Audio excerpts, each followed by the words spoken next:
మాలిని దేవి multi speciality hospital, Christian పేట, 5వ line, కావలి. Doctor Guttipati Malini దేవి, MBBS, MS, OBGY, కాన్పులు మరియు గర్భకోశ వ్యాధి నిపుణులు. మాలిని దేవి మల్టీ స్పెషాలిటీ హాస్పిటల్ నందు అందించు వైద్య సేవలు: సాధారణ కాన్పులు, సిజేరియన్లు, లాప్రోస్కోపిక్ ద్వారా గర్భసంచికి సంబంధించిన ఆపరేషన్లు, ట్యూబెక్టమీ, పిల్లలు లేకుండా operation, high risk pregnancy, ectopic pregnancy మరియు గర్భసంచి నీటి బుడగలు, గర్భసంచి జారిన ఆపరేషన్లు, రొమ్ముగడ్డలకు చికిత్స, నెలసరి ఇబ్బందులకు చికిత్స, మెనోపాజ్ సమస్యలకు చికిత్స చేయబడును. స్త్రీలకు సంబంధించిన అన్ని సమస్యలకు చికిత్స చేయబడును. పిల్లలు లేని వారికి ప్రత్యేక చికిత్స కలదు.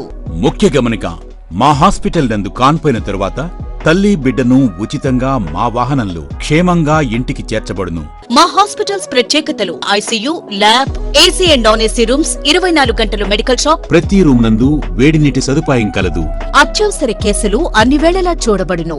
సంప్రదించండి మాలిని దేవి మల్టీ స్పెషాలిటీ హాస్పిటల్, క్రిస్టియన్ పేట, 5వ లైన్, కావలి. ఫోన్ నంబర్స్ 9398665676 మరియు 086262451. Welcome to CMD news. నా పేరు దివ్య. నేటి వార్తా విశేషాలు. కొడవలూరు మండలం కమ్మపాలెం గ్రామంలో టీడీపీ మండలాధ్యక్షుడు నాసా వెంకటేశ్వర్లు నాయుడు ఆధ్వర్యంలో గ్రామ కమిటీల ఎన్నిక కార్యక్రమం జరిగింది. ఈ కార్యక్రమానికి కొడవలూరు మండల పరిశీలకులు బాలాజీ ముఖ్య అతిథిగా పాల్గొని మండలంలోని అన్ని గ్రామాల్లో టీడీపీ కమిటీ సభ్యులను ఎన్నుకున్నారు. ఈ సందర్భంగా కొడవలూరు మండల పరిశీలకులు బాలాజీ మాట్లాడుతూ రాబోయే 2029లో కూటమి ప్రభుత్వం అధికారంలోకి రావాలంటే గ్రామాల్లో ప్రతి నాయకుడు ప్రభుత్వం చేస్తున్న అభివృద్ధి కార్యక్రమాలను ప్రజల్లోకి తీసుకెళ్లి పార్టీ బలోపేతానికి కృషి చేయాలని అన్నారు. అనంతరం టీడీపీ మండలాధ్యక్షుడు నాపా వెంకటేశ్వర్లు నాయుడు నూతన గ్రామ కమిటీ సభ్యులను ప్రకటించారు. ఈ కార్యక్రమంలో టీడీపీ రాష్ట్ర నాయకులు జివిఎన్ శేఖర్ రెడ్డి, బెల్లం వెంకయ్య నాయుడు, భూలోకం విజయ్ కుమార్, జొన్నా శివకుమార్, సతీష్, అల్లం మాలకొండయ్య, స్థానిక టీడీపీ నాయకులు పాల్గొన్నారు. నిరంతరం పార్టీ పనిచేస్తున్నాం. మీకు తెలుసు 2009లో పార్టీ కష్టకాలం స్టార్ట్ అయింది. కోవిడ్ నియోజకవర్గంలో నెల రోజులు. ఈరోజు తెలుగుదేశం పార్టీ ప్రతి 2 సంవత్సరాలకి ఒకసారి ఏదైతే మెంబర్షిప్ కార్యక్రమం పూర్తి చేసి పార్టీలో ఉత్సాహంగా పనిచేస్తున్నటువంటి, కష్టపడి పనిచేస్తున్నటువంటి నాయకులను గుర్తించి ప్రతి నియోజకవర్గ స్థాయి నుంచి మండల స్థాయి, అదేవిధంగా గ్రామ స్థాయి వరకు నూతనంగా కమిటీలను ఏర్పాటు చేసుకోవడం జరుగుతుంది. దానిలో భాగంగా ఈరోజు ఈ కొడవలూరు మండలంకి నన్ను ఈ పార్టీ పరిశీలకులుగా నియమించడం జరిగింది. నాకు తెలిసినంత వరకు ఈ మండలంలో మొదటి నుంచి కూడా ఏదో 1-2 సార్లు తప్ప ఎప్పుడూ తెలుగుదేశం పార్టీ మెజార్టీ సాధిస్తున్నటువంటి మండలం ఇది. ఎందుకంటే ఈ మండలంలో మొదటి నుంచి కూడా పార్టీకి కమిట్మెంట్గా పనిచేస్తూ పార్టీని అన్ని కార్యక్రమాల్లో ఈ మండలం నుంచి ఉత్సాహంగా పాల్గొంటూ, అది ప్రతిపక్షంలో ఉన్నా అధికార పక్షంలో ఉన్నా కానీ కష్టపడుతున్నటువంటి మీ అందరికి కూడా ప్రత్యేకంగా అభినందనలు తెలియజేసుకుంటూ, ఈ గ్రామ కమిటీలు అయితే 24 గ్రామాలకి అధ్యక్షులు కావచ్చు, అదేవిధంగా ప్రధాన కార్యదర్శులు అందరూ కూడా పార్టీలో ఉన్నటువంటి ఆ గ్రామంలో ఉన్న పెద్దలందరూ కూర్చొని నిర్ణయించుకున్నారని చెప్పని తెలియజేశారు. మేము కూడా మా సమక్షంలో అధ్యక్ష ప్రధాన కార్యదర్శులందరూ కూడా రాబో రోజుల్లో చాలా ముఖ్యమైనది. ఇప్పటికి అధికారం వచ్చినాం కాదనట్లేదు, కాకపోతే రాబో రోజుల్లో 2029 తర్వాత ఈ అధికారాన్ని నిలబెట్టుకోవడం చాలా ముఖ్యం. ఎందుకంటే తెలుగుదేశం పార్టీలో కూడా మన నాయకులు చంద్రబాబు నాయుడు గారి వయసు రీత్యా కావచ్చు, మనకు మరో నాయకుడు ముఖ్యమంత్రిగా అయ్యే ఖచ్చితంగా సంధికాలం అయితే 2029 ఎన్నికలు.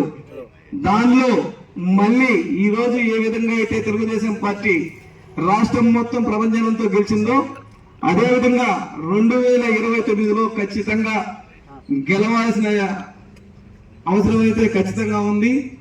దానికి ఉపయోగపడే విధంగా ఈరోజు గ్రామ స్థాయి నుంచి కూడా నాయకుల్ని ఎన్నుకోవాలి.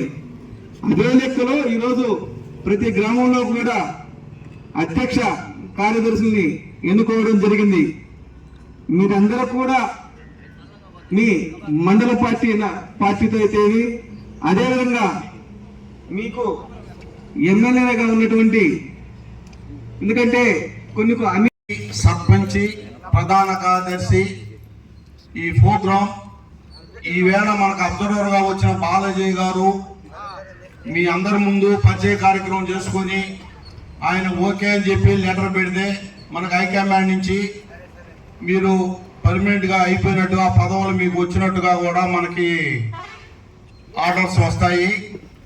దానివల్ల ఈ కార్యక్రమానికి ఈరోజు హాజరైన గ్రామ అంటే అబ్దుల్ గారు ఆయన పరిశీలనలో మన కమిటీలు పూర్తయినట్టుగా ఈ కార్యక్రమం మన అబ్దుల్ గారు మీ ఇష్టం ఏ రోజు పెట్టుకున్నా నేను వస్తానని చెప్పాడు కాబట్టి ఈ రోజు నిన్న మన ప్రోగ్రాంలు ఉన్నాయి. ఈ రోజు ఉదయం ఈ ప్రోగ్రాం పెట్టుకోవడం జరిగింది. ఇంకొక విషయం, పంచాయతీ అధ్యక్షులు ఈ ప్రోగ్రాములు కానీ ఈ కమిటీలు కానీ మీకు చెప్పినప్పుడు దాన్ని నిమిషాల మీద కార్యక్రమం పూర్తి చేసి అక్కడికన్నా పెట్టండి, నాకన్నా వాట్సాప్ పెట్టండి. ఇప్పుడు ఒక బూత్కి కన్వీనరు, కో కన్వీనరు అనే పదవులు ఎన్నో రోజుల నుంచి వాళ్ళు అడుగుతా ఉన్నారు. పార్టీ ఆఫీస్ నుంచి, ఎమ్మెల్యే గారు పార్టీ ఆఫీస్ నుంచి కనీసం మనం ఎంతమందికి చెప్పినా కూడా మనం లేట్ చేస్తా ఉన్నారు. ఈ కార్యక్రమాన్ని కూడా మీరు పట్టణ మన పంచాయతీ అధ్యక్షులు కూడా తొందరగా పూర్తి చేసి ఆ కార్యక్రమాన్ని పూర్తి చేయాల్సిందిగా కోరుచున్నాము. కల్చరల్ జనరల్ సెక్రటరీ ఒకటే పోస్ట్ ఆంధ్రప్రదేశ్ చేస్తున్న, మెయిన్ పార్టీ ఆర్గనైజ్ సెక్రటరీ చేస్తున్న, మహానాడు నాలుగు టర్ములు మహానాడు కమిటీ మెంబర్ గా చేశారు. క్రమశిక్షణ లోపిస్తే అటువంటి పదవులు మనకు ఎవరు? కొత్తగా వచ్చే నాయకత్వం క్రమశిక్షణకి కట్టుబడి ఉండాలా? ఈ రోజు ఎందుకు మీకు ఎన్ని చెప్తున్నానంటే, ఈ రోజు నాయుడు గారికి ఎమ్మెల్యే గారు చాలా కీలకమైనటువంటి గుండెకాయ లాంటి బాధ్యతలు అతనికి అప్పచెప్పారు. అతను అడుగుజాడల్లో పనిచేయాలి. ఈ పార్టీ క్రమశిక్షణ నియమావళి ప్రకారం గ్రామంలో పార్టీ అధ్యక్షుడు కింద పనిచేయాల్సినటువంటి వ్యక్తులు, సర్పంచులు కూడా గ్రామ కమిటీ అధ్యక్షుల కిందనే పనిచేయాలి. అంటే తెలుగుదేశం పార్టీ సర్పంచులు ఉంటాయి. అంటే బూత్ కమిటీ కన్వీనర్లు, కో కన్వీనర్లు కూడా గ్రామ కమిటీ అధ్యక్షుడి కింద పనిచేయాలి. ఆ గ్రామానికి అతను పెద్ద పార్టీకి. అక్కడ ఏదైనా కార్యక్రమాలు చేస్తే ఆ గ్రామానికి సంబంధించి ఆ గ్రామ కమిటీ అధ్యక్షుడే అధ్యక్షత వహించాల్సినటువంటి అవసరం ఉంటుంది. ఇవన్నీ గ్రామంలో చేసుకుంటూ 15 రోజులకో, 4 రోజులకో ఒకసారి గ్రామ కమిటీ మీటింగ్ పెట్టుకొని ఆ గ్రామ కమిటీ మీటింగ్ లోంచి వచ్చినటువంటి తీర్మానాలన్నీ కూడా మండల కమిటీ, మండల పార్టీ అధ్యక్షుడికి చేరవాలా. అక్కడ అవి కూడా ఆయన చర్చించి మండల కమిటీ మీటింగ్ పెట్టుకొని అవన్నీ ఎమ్మెల్యే గారికి చేరవాలా, అవన్నీ రాష్ట్ర పార్టీకి పోవాలా. ఇటువంటి అంచెలంచెల విధానం పార్టీలో ఉంటుంది. అవన్నీ కూడా గమనించుకొని మనం పోవాలా. శ్రీ శ్రీ శ్రీ శేషగిరి అఘోర స్వామి శ్రీశైలం ప్రతి నెల 1వ తారీఖు నుంచి 10వ తారీఖు వరకు ప్రజల కోరిక మేరకు అందుబాటులో బాలకృష్ణారెడ్డి నగర్ వారి స్వగృహం నందు ఉంటారు. అలాగే ప్రత్యేక పూజలు నిర్వహించబడును, గృహవాస్తు చూడబడును, విగ్రహ ప్రతిష్టాపనలు చేయబడును, శంకుస్థాపనలు, వివాహిత ముహూర్తాలు చూడబడును, ఎటువంటి పీడ గ్రహ దోషములు తొలగించబడును, ఎటువంటి సమస్యకైనా పరిష్కారం చూపబడును. స్వామివారిని కలవాలనుకునేవారు ఈ కింది ఫోన్ నంబర్లకు సంప్రదించగలరు. సెల్ నంబర్ 9030088959 మరియు 9441803656. ఇట్లు శ్రీ శ్రీ శ్రీ రాజరాజేశ్వరి జ్యోతిష్యాలయం, బాలకృష్ణారెడ్డి నగర్ ఆపోజిట్ సచివాలయం, కావలి, నెల్లూరు.